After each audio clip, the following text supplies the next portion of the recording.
You cannot envision, okay, we've created this problem. How are we going to fix it, guys? Oh, I don't know. Well, let me see. We change that around or change that.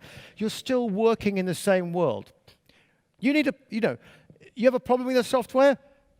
Call a poet. Think outside the box. So let's face it.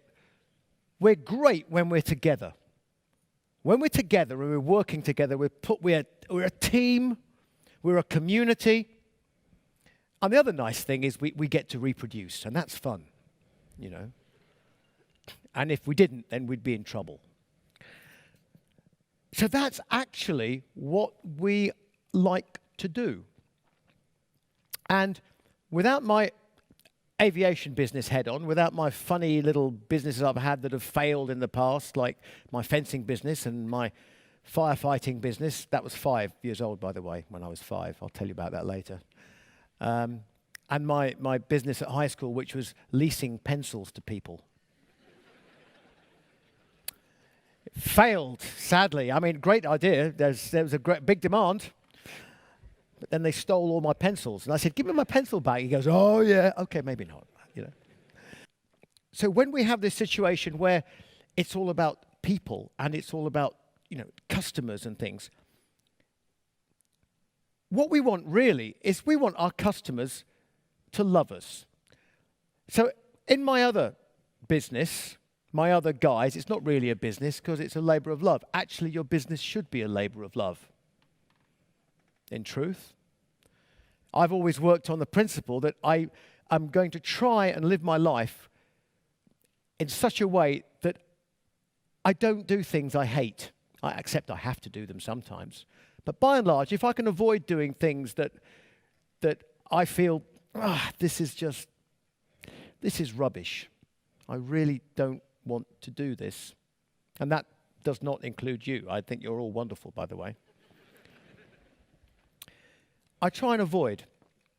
I've been very lucky. I happen to be the lead singer for Iron Maiden. That's pretty cool.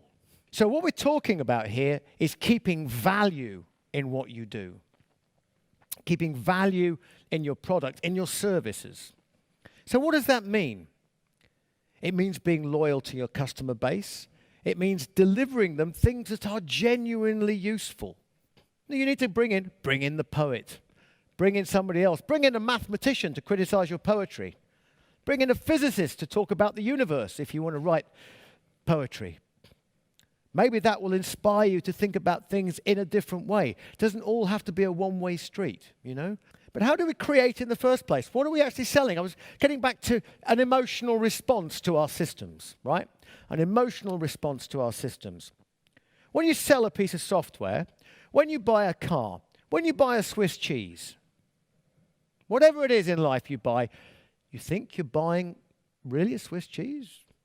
Well, yes, you bought a Swiss cheese, but the proof is in the eating. You eat the Swiss cheese, tastes pretty damn good. I feel really good about eating that Swiss cheese. That is the reward. The reward is what you feel when you have bought it. You are using it. You think, I've got a new car. Look at the fuel economy. No, I've got my new car. I feel great in my new car. Start with anything interesting. Follow the trail. See what arrives. Bring it in. Talk to people. An open agenda. Daydream. Brainstorm. What if? What if? Wow, we could do this, we could do that. Amazing things can happen if you listen to your heart and you listen to the hearts of other people and use them to create your products and use them to interact with human beings. And never forget, it's interaction that's why we do it. It's why we create things. It's why we sell things to people. My business, my other business, the music business, right, has gone through hard times. The digital revolution. Bang.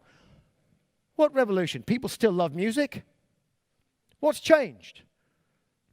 All that's changed is that the music now is free and the t-shirt costs you $100.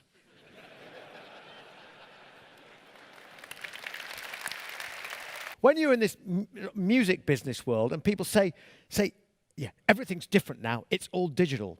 Take a step back and say, who are our customers? They're human beings. Have they changed?